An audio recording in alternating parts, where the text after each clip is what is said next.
Então, carta aos Hebreus, capítulo de número 7, versículos do 1 ao 3, nos diz assim a palavra do Senhor: Porque este Melquisedeque, rei de Salém, sacerdote do Deus Altíssimo, que saiu ao encontro de Abraão quando voltava da matança dos reis e o abençoou, para o qual também Abraão separou o dízimo de tudo, primeiramente se interpreta rei de justiça, depois também rei de Salém, ou seja, rei de paz, sem pai, sem mãe, sem genealogia, que não teve princípio de dias, nem fim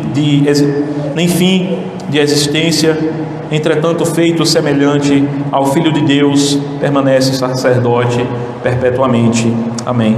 Oremos ao Senhor, meus irmãos. Pai bendito, nós te agradecemos, ó Pai, porque até aqui o Senhor nos conduziu pela Tua Palavra, em orações, em cânticos.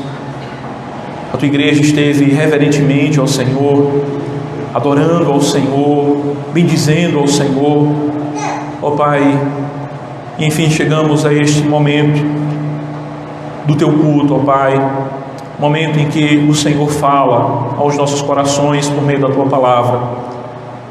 Pai bendito, eu bendigo ao Senhor porque o Senhor primeiramente, ó Pai, falou ao meu coração, exortou, edificou, estimulou, e pela Tua graça, Senhor Deus, posso nesse dia também, Senhor, compartilhar um pouco daquilo que o Senhor assim concedeu-me com a Tua igreja, que possamos, ó Pai, em nosso coração ter um coração receptivo para guardar a Tua Palavra.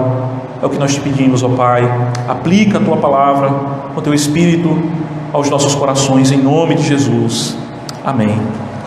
Amém, meus irmãos. Um dos grandes desafios daqueles sobre os quais pesam a responsabilidade de expor as Sagradas Escrituras é como transpor aquilo que é apresentado nas Sagradas Escrituras, do texto antigo, do mundo antigo, do contexto da antiguidade ao qual a Bíblia foi escrita há milhares de anos atrás, e aplicarmos para o nosso contexto de hoje, para os dias atuais.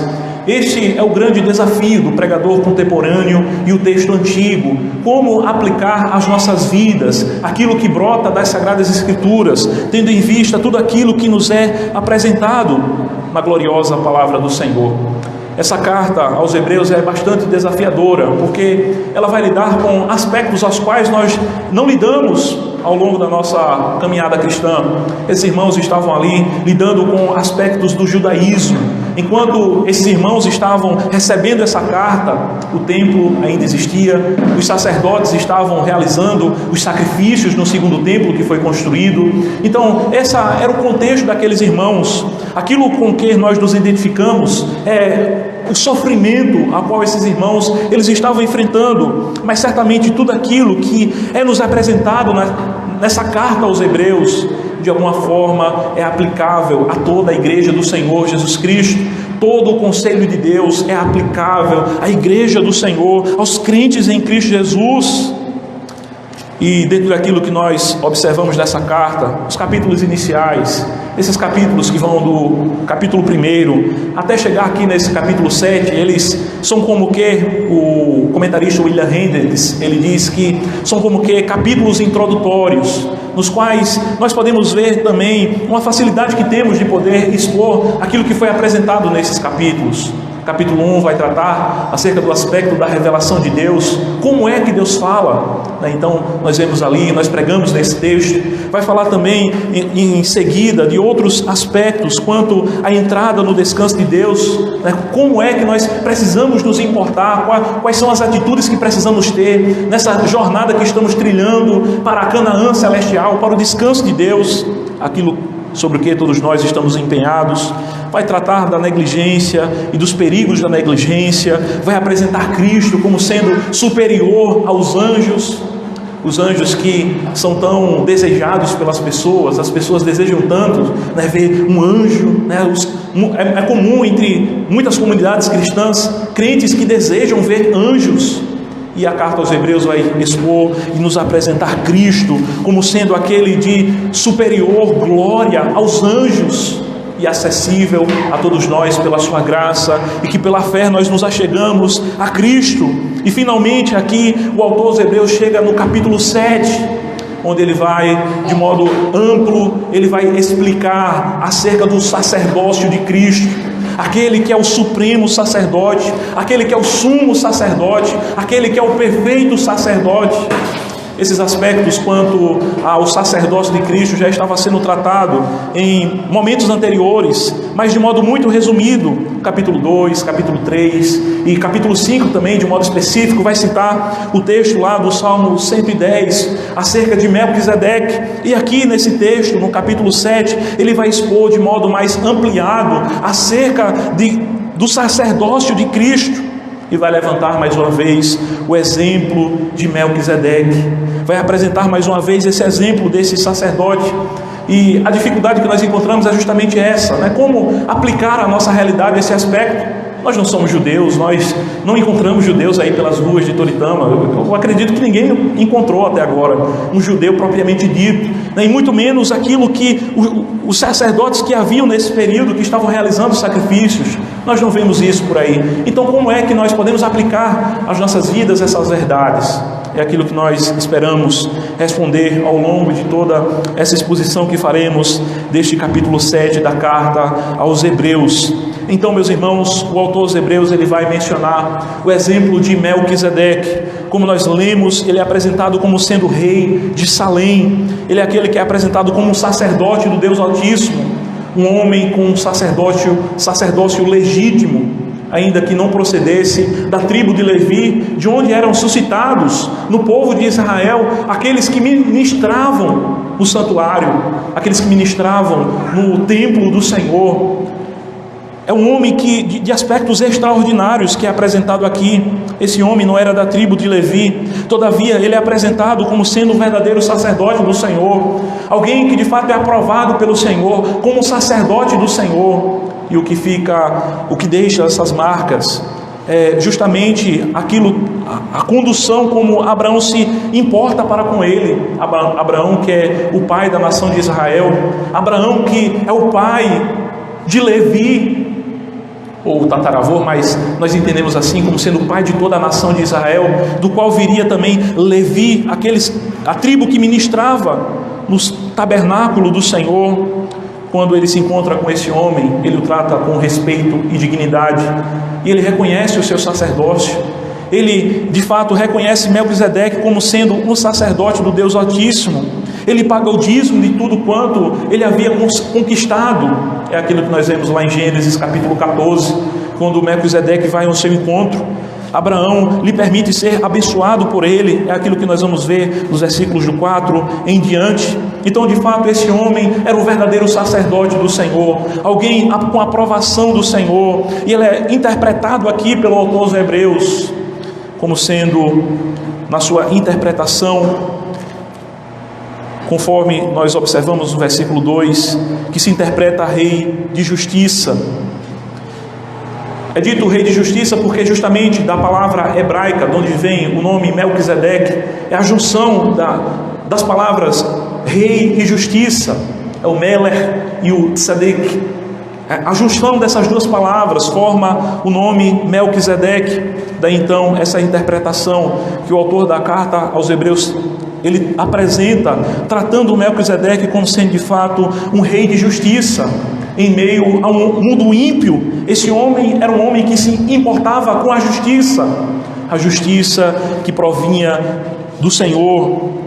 E depois também se interpreta rei de Salém, ou seja, rei de paz. E é interessante esses aspectos que são apresentados aqui nesse texto. João Calvino, comentando esse texto, ele diz que é muito relevante a forma como Melquisedeque é apresentado, esse sacerdote, porque em meio a um mundo pagão, em meio a um mundo que não se importava com o Deus verdadeiro, em meio a um mundo que não estava dando a mínima para Deus, esse homem se apresentava então como um guardião da religião, e alguém que estava empenhado com a justiça, alguém que estava empenhado com a paz, alguém que estava de fato se trabalhando para aquilo que diz respeito à justiça, para aquilo que diz respeito à paz. E o que nos chama muito a atenção nesse texto é porque Melquisedeque, nele nós vemos a junção dos ofícios de rei e sacerdote, algo que não se tinha no contexto da antiga aliança, não se observava. O único momento em que nós vemos alguém se aventurando a exercer o ofício, aquilo que competia aos sacerdotes e ao rei ao mesmo tempo, foi o rei Uzias, lá em 2 Crônicas, capítulo de número 26. E nós vamos ver que as consequências para Uzias foi gravíssima.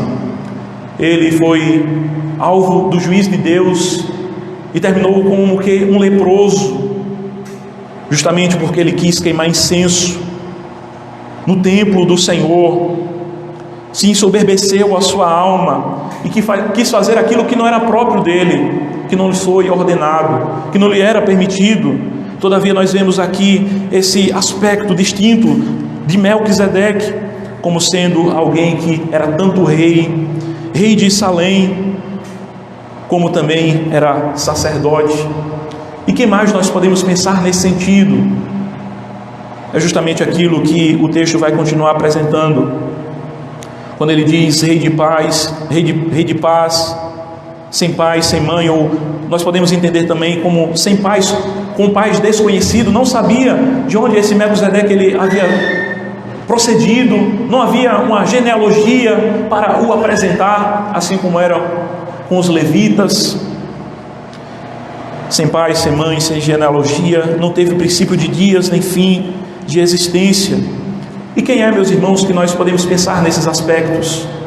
Que não teve princípio de dias nem fim de existência. É certo que esse homem, de fato, ele faleceu. O Melquisedeque, ele não está vivo ainda sobre esse mundo, mas ele já partiu para a glória. Esse é o entendimento que nós temos. Mas o que nos faz refletir é de fato aquilo que o Espírito Santo conduziu na composição do texto bíblico para omitir o fato da morte desse homem. Justamente era com a finalidade de apontar para o sacerdote, o grande sacerdote que viria. Era com o objetivo de apontar para Cristo, aquele também que no seu tempo os seus contemporâneos, de modo especial os escribas e fariseus, não sabiam entender de onde ele procedia. Eles olhavam para ele e Cristo dizia que veio do alto. Então os escribas e fariseus olhavam para ele e diziam: como assim você veio do alto? Como assim Abraão viu o seu dia? Você não tem nem 50 anos, nem 60 anos e está dizendo um negócio desse? Não estão os seus irmãos entre nós? Não está a sua mãe entre nós? Não está o seu pai entre nós? Como é que você diz que Abraão viu o seu dia? Justamente porque eles não compreendiam a essência da divindade que havia em Cristo. Ele é aquele que não apenas ele adentrou o nosso mundo e se fez carne, mas ele é aquele que existia desde toda a eternidade. Ele é aquele que transcende o tempo, o espaço a qual nós conhecemos, a realidade a qual nós conhecemos.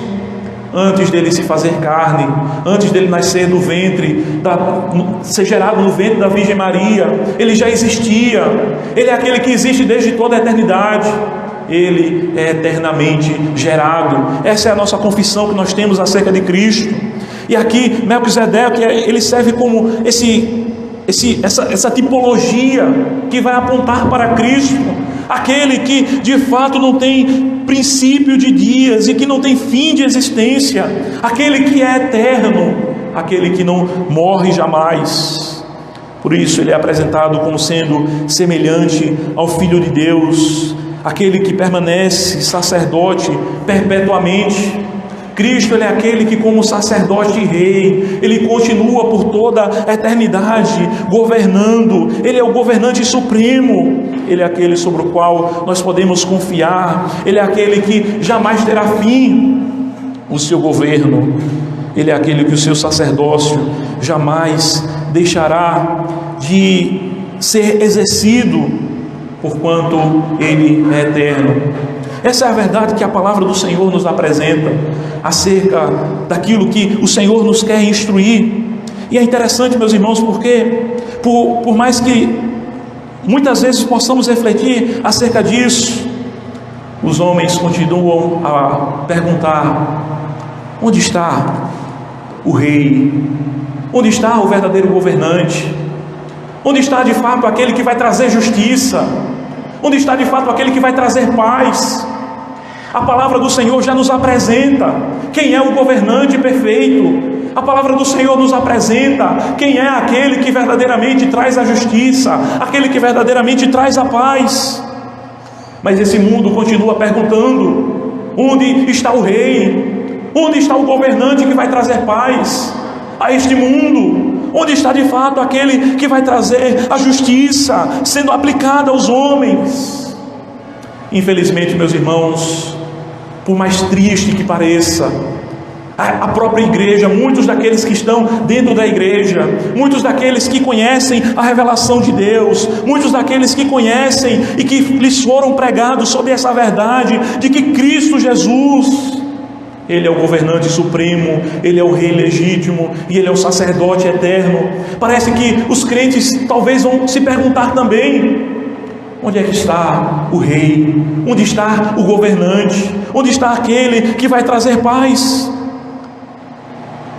Porque por mais incrível que pareça, meus irmãos, existem muitos que na igreja de Cristo hoje estão desviando o seu olhar de Cristo, o governante supremo, e depositando a sua esperança daquilo que pode se esperar de justiça e de paz em relação aos governantes desse mundo. Só Cristo, Ele é o governante perfeito que trará a justiça a esse mundo. Só Cristo, Ele é aquele que trará a verdadeira paz a este mundo. Só Cristo é aquele de fato que trará o governo perfeito a esse mundo. Meus irmãos, as democracias irão falir.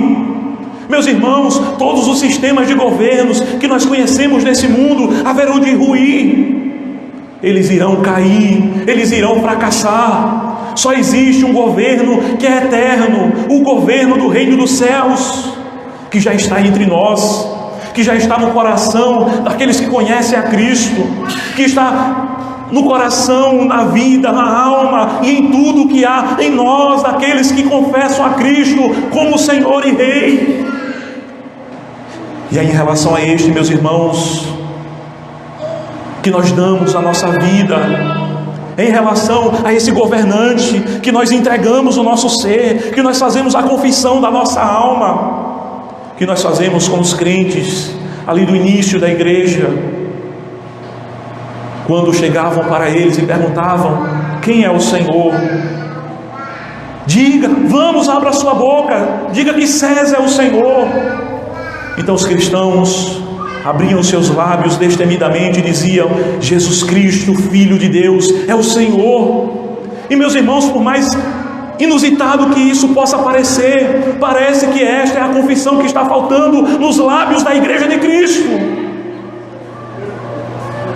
As igrejas estão esquecendo quem é o Senhor, que o Senhor da igreja, que o Senhor do coração dos crentes, que o Senhor daquele que estabelece a igreja e as relações que há na igreja, não são aqueles que governaram o Brasil no passado, ou os que governam no presente, ou aqueles que haverão de governar, mas que o Senhor é Jesus Cristo, que Cristo Jesus, Ele é o governante supremo. Meus irmãos, nós tememos que talvez de alguma forma a igreja possa vir fracassar, não em sua totalidade, porque a igreja será preservada de Cristo, mas em uma boa parcela, tal qual os judeus que clamaram por Barrabás, que clamaram por um homem, um amotinador, alguém que vinha com espada, com o objetivo de derrubar o Império Romano. E as multidões clamavam: solta Barrabás. Clamaram pelo Salvador da espada, clamaram pelo Salvador, o amotinador, o homem que traz a espada. E parece que muitos da igreja de Cristo vão rejeitar o Salvador da paz, o Salvador que vem com uma missão de graça, o Salvador que vem com uma missão de amor, o Salvador que vem com uma missão de redimir o pecador, de fazer com que o pecador se arrependa. Infelizmente, meus irmãos, é vergonhoso o tanto que a igreja tem se afastado do Evangelho, tendo não Cristo como Senhor das suas mentes e dos seus corações, mas temos os governantes deste mundo e as pregações desses homens em suas mentes e os seus corações. Meus irmãos, eu me arrependo publicamente de ter dito no passado: bandido bom é bandido morto. Que tolo eu fui. Jesus olha para os seus discípulos, quando seus discípulos eles estão ali diante de uma cidade impenitente, que não se arrependeu. Eles dizem: Senhor, o que é que a gente faz? A gente ora para que o fogo do céu desça e consuma esse povo, mate esse povo. O que é que a gente faz, Senhor? Jesus olha para eles e diz: vocês não sabem qual o espírito que procede, qual o espírito que provém de mim, do Evangelho? De qual espírito sois? O espírito que habita na igreja não é este. O espírito que habita na igreja não é este. Mas é o espírito que diz que bandido bom, entenda aquilo que eu estou dizendo, porque nós sabemos que não existe homem bom, todos são maus, todos são pecadores. Mas entenda que um bandido bom é um bandido que se arrepende, assim como um prostituto que se arrepende, um idólatra que se arrepende, um adúltero que se arrepende, um homossexual que se arrepende, porque é pecado também. Nós não temos medo de dizer isso. E nós precisamos voltar a essa essência do Evangelho, refletir sobre o que é o Evangelho. O Evangelho não é essa falta de moderação que está aí se alastrando, essas trevas que está dominando o coração dos crentes, que estão sendo pastoreados não pelos seus pastores ou por pastores bíblicos, mas que estão sendo pastoreados pelos dizeres incipientes que brota dos homens que estão no Congresso, que estão governando a nação. Jesus Cristo é o Senhor, meus irmãos. Cristo é o Senhor. O Espírito que habita em nós é um Espírito de moderação, de graça, de amor. Deus, Ele é um Deus de justiça. Deus, Ele é um Deus que julga o pecado, é um Deus que julga o pecador. No Antigo Testamento, sim, haviam aqueles que eram mortos. A pena capital era aplicada a muitos, mas nós não temos isso na nossa nação. Então, por que estarmos dizendo palavras como essas, de que bandido bom é bandido morto, ou coisas desse tipo? Nós não temos a pena capital no nosso país. Não nos compete compartilharmos esse tipo de conteúdo. Não nos compete, como crentes em Cristo, andarmos de braços dados com isso. Meus irmãos, confesso aos irmãos que exige muito de um pastor falar sobre essas verdades, porque nós sabemos que é muito fácil nós batermos na esquerda, e ela está toda reprovada com as suas ideologias. A esquerda é algo que não se aplica na igreja de Cristo, o conteúdo ideológico da esquerda. Mas, meus irmãos, os pastores precisam ter coragem para, como diz aquele velho ditado, o pau que bate em Chico, bate em Francisco. Existe uma verdadeira idolatria. Existe uma verdadeira idolatria de partidos políticos. Existe uma verdadeira idolatria em relação aos governantes. Meus irmãos, por quem foi que Cristo morreu? Foi pela sua igreja. Quem morreu pela igreja não foi os governantes desse mundo, não foi nenhum desses homens. Quem morreu pela igreja foi Cristo, como todo domingo nós confessamos. Aquele que padeceu sobre a mão de Pôncio Pilatos, foi crucificado, morto e sepultado, desceu em Hades, ele morreu pela igreja, ele morreu por nós, foi ele quem morreu, e não foi os governantes desse mundo. Cristo, ele é o governante perfeito, ele é aquele que já, o seu reino se manifesta entre nós, o seu reino já está entre nós, o seu reino que é espiritual. A nossa luta não é contra a carne nem sangue, mas é contra os principados e potestades do mal, é uma batalha espiritual, é uma luta espiritual. Meus irmãos, nós não somos convocados a tomarmos as espadas, a sairmos com armas nas mãos deste mundo, armas carnais. As nossas armas são poderosas em Deus. Aquele que trará a paz é aquele que veio estabelecer o reino espiritual, e é aquele que virá na sua segunda vinda, estabelecendo o seu reino definitivo, banindo os homens maus da face dessa terra. E é para este que nós precisamos olhar, é para esse que os presbiterianos precisam olhar. Meus irmãos, a igreja esteve muito entorpecida, digo isso em aspectos gerais, não toda a igreja, esteve muito entorpecida, embriagada com a política desse mundo, e é preciso voltar ao Evangelho, é preciso voltar às Escrituras. Houve aqueles que apontaram alguns desses governantes como sendo profetas. Os profetas estão aqui, meus irmãos, nas Sagradas Escrituras. Estão nos púlpitos das igrejas, aqueles que fielmente expõem as Sagradas Escrituras. Não está no planalto. Houve aqueles que fizeram profanações tais que, em atos de batismos, as fileiras de batizados faziam o número dos respectivos candidatos e gritavam: fulano é o nosso líder. Onde já se viu isso, meus irmãos, na igreja de Cristo? Meus irmãos, quem é o Senhor?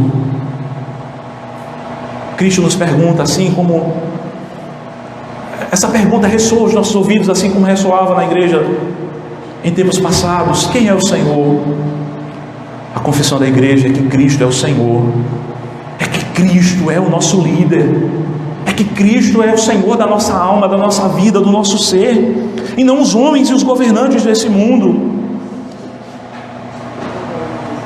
Quaisquer que sejam, meus irmãos, quaisquer que sejam, o nosso governante supremo é Cristo. Aquele que nós temos fidelidade incondicional é Cristo. Aquele que nós defendemos com a nossa alma é Cristo.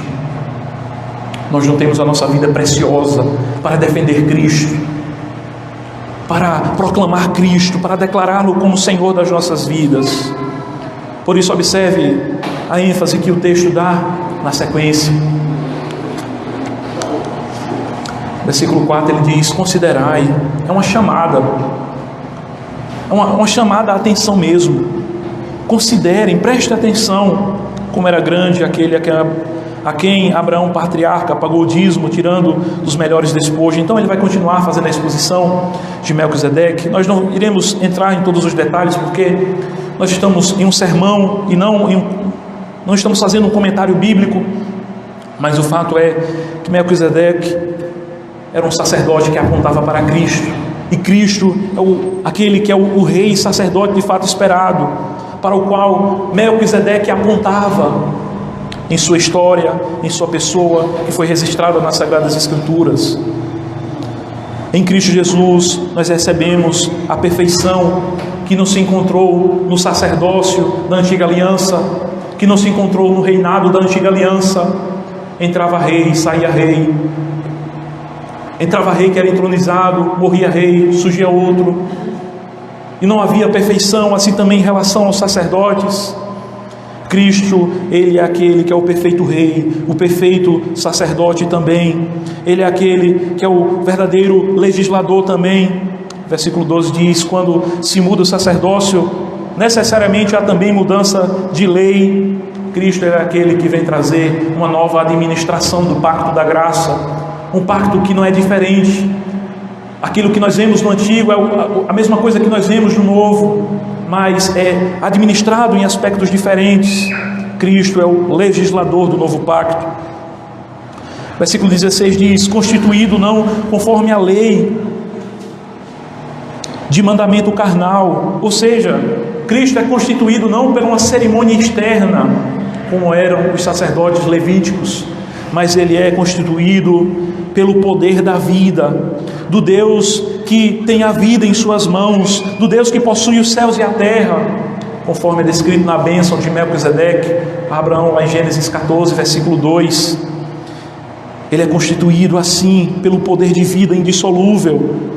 Portanto, se testifica: tu és sacerdote para sempre, segundo a ordem de Melquisedeque.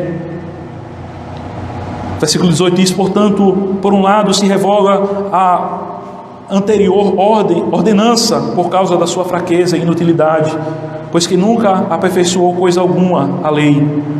E por outro lado se introduz esperança superior pela qual nós chegamos a Deus.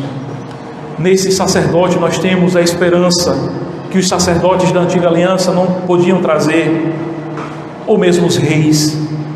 Nós temos uma esperança perfeita, uma esperança que esse mundo não pode nos dar, mas a esperança que vem unicamente por Cristo, aquele ao qual o Senhor jurou que é sacerdote para sempre, conforme o versículo 21. Meus irmãos, os sacerdotes da antiga aliança, eles eram estabelecidos por sequências genealógicas, por parentesco. Cristo é estabelecido pelo juramento. Nenhum sacerdote foi estabelecido assim, pelo juramento divino, apenas Cristo. Por isso mesmo, como se observa no versículo 22, Jesus se tem tornado fiador de superior aliança. Ele é aquele que garante o cumprimento dos benefícios da aliança. Ele é aquele que garante em sua pessoa que sejamos alcançados pelos benefícios da graça, que sejamos alcançados pelo favor de Deus. Ele é aquele que é o fiador. Os irmãos bem sabem, quando se trata de um fiador, é alguém que fica responsável por uma dívida de alguém que está financiando um imóvel, ou uma faculdade, ou coisa desse tipo. Então, busca-se um fiador para ser uma garantia daquele bem que está sendo adquirido. Assim Cristo, e essa é a única vez que nós vemos essa palavra no Novo Testamento, Cristo Jesus tem se tornado fiador. Ele é aquele que garante as bênçãos do pacto da graça. Esse pacto não está firmado em nós, não é firmado em nós mesmos, não é aquilo que nós produzimos em nós mesmos. Não somos nós que sustentamos esse pacto. Quem sustenta esse pacto é Cristo. É Cristo quem está sustentando o pacto que o seu povo tem com Deus, o pacto soberanamente administrado. Meus irmãos, aqueles antigos sacerdotes, eles eram impedidos pela morte. Cristo continua perpetuamente, é o que é apresentado no versículo 23 e versículo 24. Seu sacerdócio é imutável e, portanto, ele pode salvar perfeitamente. Nenhum outro pode salvar perfeitamente senão Cristo. Nenhum outro pode trazer de fato verdadeira salvação da condenação do inferno ou dos males que sobrevêm a este mundo senão Cristo. Cristo, ele é aquele que pode salvar, é aquele que salva perfeitamente, ou como em algumas traduções apresentam, ele é aquele que pode atender às nossas necessidades, a necessidade que o homem tem da salvação, a necessidade que o homem tem de ser redimido para com Deus. Cristo, ele é aquele que atende, ele é aquele que supre essa necessidade. Ele é aquele que não é como os sacerdotes da antiga aliança, que tinham a necessidade de apresentarem sacrifício tanto pelo povo quanto por si mesmos, porque eles eram pecadores. Cristo, conforme é descrito no versículo 26, ele é santo, inculpável e sem mácula. Ele é aquele que de fato jamais pecou e, portanto, ele pode salvar. Ele pode de fato satisfazer a justiça de Deus plenamente para nos salvar da condenação eterna. Era um tanto que frustrante certamente quando o povo olhava para os sacerdotes da antiga aliança e eles viam os sacrifícios sendo repetidos continuamente, diariamente, repetidamente. Com Cristo, todavia, isso acontece de uma forma pontual. De uma vez por todas, Cristo se ofereceu como oferta pelo pecado para nos salvar, para nos redimir, para nos comprar, para nos fazer povo. É aquilo que nós vemos, verso 27. Fez isso uma vez por todas, quando a si mesmo se ofereceu, quando a si mesmo se ofereceu. E na sequência daquilo que nos é apresentado, também no versículo 8, observe o que é dito. Ora, o essencial das coisas que temos dito é que possuímos tal sumo sacerdote. Meus irmãos, o sacerdote que nós temos, aquele que nos apresenta diante de Deus, não é um sacerdote fraco, não é um sacerdote vulnerável, mas é um sacerdote perfeito. O essencial de tudo aquilo que o autor aos Hebreus estava trabalhando era para chegar nesse ponto. Nós temos um sumo sacerdote, nós temos alguém que cuida da nossa alma, nós temos alguém que cuida das nossas vidas em todos os aspectos. Ele é aquele que cuida não apenas do espiritual, mas também dos aspectos físicos. Ele é aquele que supre tudo aquilo que nós precisamos, de todas as bênçãos que nós necessitamos. Ele continua intercedendo no tabernáculo celestial, intercedendo por nós, para que as bênçãos sejam derramadas sobre as nossas vidas, para que nós sejamos livrados do mal, para que nós possamos perseverar. Este é o trabalho de Cristo. Ele continua perpetuamente como sacerdote e rei, cuidando de cada um de nós. Então, meus irmãos, não tenho sombra de dúvida que esse texto é relevante no que diz respeito à nossa reflexão quanto ao sacerdócio de Cristo. Ele é aquele que de fato é o sumo sacerdote da nossa alma. Ele é aquele que governa as nossas vidas. Meus irmãos, nós não precisamos viver atemorizados, nós não precisamos viver com ansiedades e com a alma ansiosa diante das turbulências desse mundo, do caos político desse mundo, do caos que está sobre esse mundo.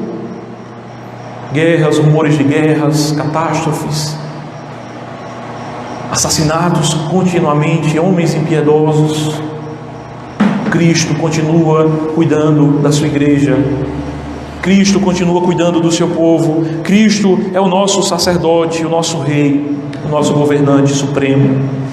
Ó, meus irmãos, que possamos guardar essas verdades no nosso coração, que diante desse mundo que se volta para outros governantes, outros sacerdotes, outros que eles trazem a expectativa de que poderão apresentar-lhes diante de Deus, pois essa é a função de um sacerdote. Só Cristo, Ele é aquele que nos liga a Deus. Só Cristo, Ele é aquele que atende perfeitamente às necessidades da nossa alma, o nosso sumo sacerdote. Amém, meus irmãos. Oremos ao Senhor. Pai bendito, nós te agradecemos, Senhor, pela Tua palavra. Jesus Cristo é o mesmo ontem e hoje e sempre há de ser. Ele é o Senhor da nossa alma. Ele é o Senhor da igreja. Ele é o Senhor desta igreja. Ó Pai amado, livra-nos de que os nossos olhos sejam enganados pelos falsos messias que surgem, de quaisquer lados que surjam. Que os nossos olhos estejam sempre em Cristo, fixamente em Cristo, o nosso Rei e sacerdote, aquele que nos traz a verdadeira justiça, aquele que é verdadeiramente incorrupto, aquele que verdadeiramente é santo e imaculado, perfeito, e que nos traz a paz verdadeira. É o que nós assim te pedimos, ó Pai, em nome de Jesus. Amém.